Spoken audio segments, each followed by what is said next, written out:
మూకుడు అంటారు చిన్నగా 5,000 మంది అదే రకంగా నేనేమంటున్నా నేనేమి చెప్పిన ఇప్పుడు దీని మీద ఎంక్వైరీ పెట్టిస్తా ఎవరైతే అసలైన లబ్ధిదారులు ఉన్నారో వాళ్ళకి ఇచ్చే బాధ్యత మాదని ఎవరైతే ఇన్ఎలిజిబుల్గా ఎవరైతే ఉన్నారో వాళ్ళందరినీ కూడా తీసేస్తాం అందుకే నేను ఏమంటున్నానంటే మమ్మల్ని ఎంక్వైరీ పెట్టించండి ఇదే ఇల్లు పైన కాదు ఇది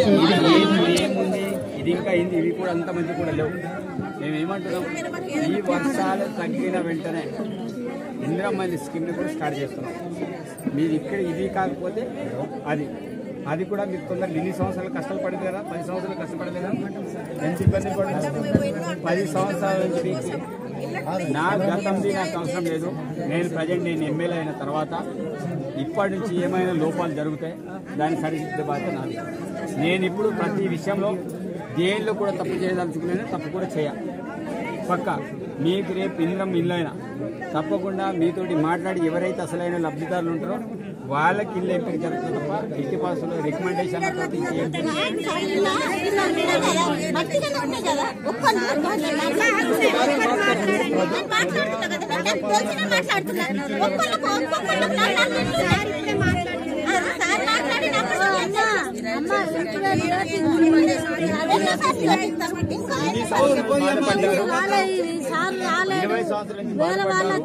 ఇంకా కొన్ని రోజులు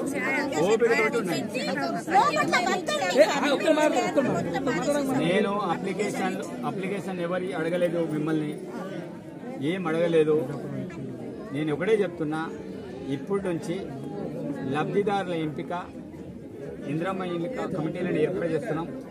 ఎక్కడెక్కడైతే అసలైన లబ్ధిదారులు ఉంటారో వాళ్ళకి ఇస్తాం తప్ప ఇల్లు ఉన్న వాడికి ఎవరు కూడా ఇవ్వము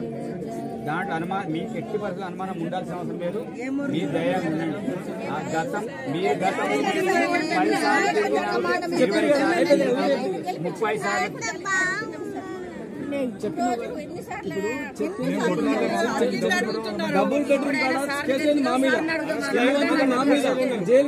దానికంటే గతం కంటే జరిగిన పరిణామాల విషయంలో ఇది జరిగింది గతంలోనే దీని మీద ఎంక్వైరీ పెట్టేస్తానని చెప్పినా ఆ రకంగా చేస్తా కానీ ప్రస్తుతం ఏ స్కీమ్ అయినా సరే ప్రస్తుతం ఈ గవర్నమెంట్ వచ్చిన తర్వాత రేపు ఏవైతే మేము ఇచ్చిన స్కీమ్లలో ఎట్టి పరిస్థితుల్లో మాట్లాడి చెప్పిచ్చే బాధ్యత మాది కాబట్టి మీరు గతంలో 20 సార్లు తిరిగినా 30 సార్లు తిరిగినా తిరగమని మేము చెప్పినామా ఇది అమ్మా సర్వే చెప్పింది సర్వే చేపిస్తారు అన్న మీకు వస్తాయి రావా గ్యారెంటీ లేదు మళ్ళీ లెక్క చేస్తారు